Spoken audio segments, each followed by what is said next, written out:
आपकी teacher CA Anju Mangla ma'am लेकर एक और ट्रिक। आज की ट्रिक्स है बच्चा इंपॉर्टेंस ऑफ ऑर्गेनाइजिंग। आपको कुछ लग रहा है मैम ने कुछ नया चेंज किया है? यस, मैम ने कैप पहनी है क्योंकि आज की ट्रिक है कैप। ऑर्गेनाइजेशन इंपॉर्टेंस टॉपिक को आप लोग कैसे पढ़ोगे?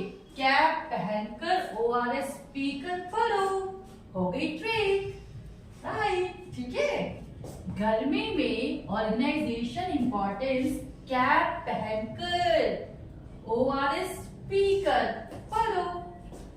गर्मी G stand for growth, C stand for change, A stand for administration, P stand for personnel, ORS optimum, relationship, specialization।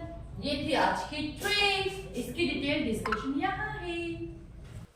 Organisation के इंपॉर्टेंट पॉइंट्स यहाँ है।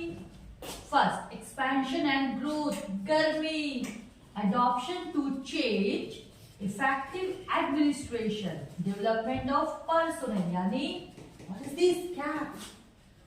Optimum utilization of resources, clarity in working relationship, benefits of specialization, ORS। यदि आपको मेरी tricks अच्छी लगती है बच्चा, please share with your friend. Don't forget to press bell icon. इसकी डिटेल डिस्कशंस के लिए आप मुझे व्हाट्सएप कर सकती है और हमारी ऑनलाइन ऑफलाइन क्लासेस ज्वाइन कर सकते हैं। Bye.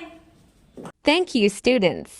Subscribe, comment, and share with your friends.